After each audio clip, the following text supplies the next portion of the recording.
C'est un jeu d'enfant. Bonjour. Sur quel projet travaillez-vous en ce moment? Bien, sur un programme que j'ai appelé... C'est un jeu d'enfant. C'est un jeu d'enfant.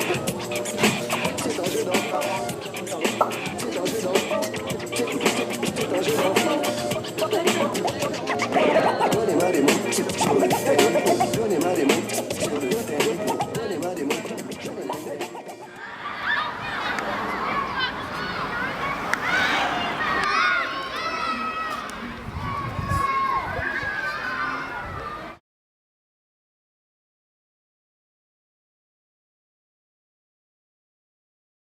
Parce qu'on me pose souvent la question comment l'idée vous est venue, comme si c'était à chaque roman un choix qui a été fait avec un thème qui préexistait.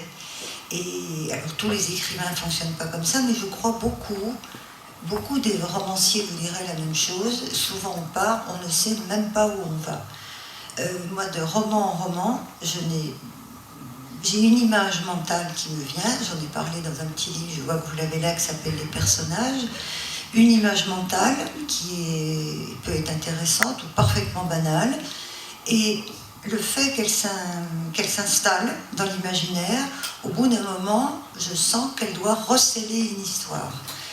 Et puis, les dernières guerres, pour moi, avaient encore un corps. Et j'insiste avec ce mot de corps. Pour les guerres napoléoniennes, c'est rentré dans l'histoire, les guerres napoléoniennes, ou Vercingétorix, ça nous fait, en un sens, un peu le même effet parce que c'est lointain. Mais la guerre de 14 à ma génération, pas à celle de tous ces jeunes que je vois là, elle était à la fois ancienne, mais pas tant que ça, puisque mon grand-père avait fait intégralement la guerre de 14. Il y a beaucoup même de grands tyrans ou de grands assassins qui ont été inspirés par des textes, ils ont trouvé une résonance dans des textes pour comme valoriser certaines violences qu'ils portaient en eux et qu'ils ont trouvé comme sublimées. Mais ça permet aussi, pour l'écrivain lui-même ou un artiste, parce que ça peut être un artiste plasticien, ça peut être un musicien, parfois on ressent bien de la musique, de l'explosion de violence, et ça permet aussi c'est cathartique, vous voyez, en l'exprimant, de l'expulser, mais en lui donnant une forme, parce que c'est de la force à l'état pur, mais qu'on va mettre dans une forme. Et c'est aussi quelque chose de cathartique pour l'auteur et aussi pour le récepteur. Et j'avais fait 8 années d'études de philo.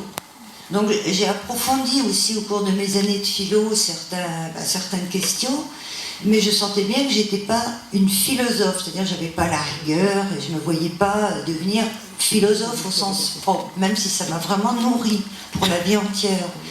Et comme je vous ai parlé de cette image, donc à la limite, on en revient encore à la Bible, puisque c'est quand même une image biblique qui a inspiré beaucoup de peintres, celle de la lutte de Jacob avec l'ange. C'était comme si sur cette image, il y avait une sorte de cristallisation de questions que je me posais, de cette violence inhérente à l'homme et de sa capacité d'essayer de dépasser cette violence ou d'en faire autre chose en la prenant à bras-le-corps. Mais je ne pourrais pas vous citer un auteur particulier et dire c'est lui, c'est en lisant tel texte que ça m'a donné envie de passer à l'écriture. J'invente toujours mes personnages, mais on n'invente jamais à partir de rien. Et donc très certainement que ce soit les enfants ou des vieilles personnes ou des adultes, même si je les ai totalement inventés, leur personnage a dû être nourri par des souvenirs d'autres enfants ou adultes, et peut-être aussi parfois ma propre enfance. Toi, tu es encore complètement dans ton enfance, mais quand on vieillit, il ne faut pas croire que l'enfant disparaît. Dans 50 ans, il y aura encore cette petite fille qui sera invisible, mais elle sera toujours en toi. En tout cas, je te le souhaite. Je pourrais citer après à chaque livre, c'est essayer de sortir, vous voyez, une thématique qui peut intéresser peut-être le professeur, dans la mesure où certains vont évoquer des guerres. Si par ailleurs, cette année-là, les élèves ont au programme en histoire telle guerre, ça peut, vous voyez, les sensibiliser plus dans les deux sens.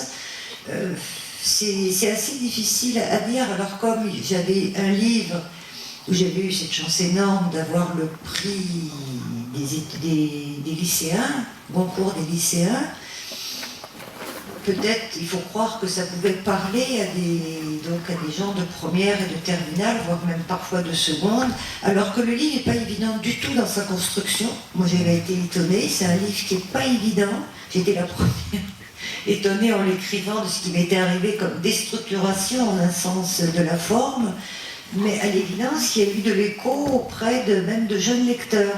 Alors bon, puisqu'il a fait un peu ses preuves, il peut peut-être fonctionner. Alors je sais qu'il y a des écrivains qui écrivent énormément et qui ont plein de textes en stock, en réserve. Moi non, moi j'aime bien aller au bout d'un livre et en finir. Et pour en finir, c'est une manière de clore un peu quand même avec un livre. Justement, c'est d'envoyer une maison d'édition. Alors après, il a le destin qu'il a, il marche pas, ça c'est autre chose.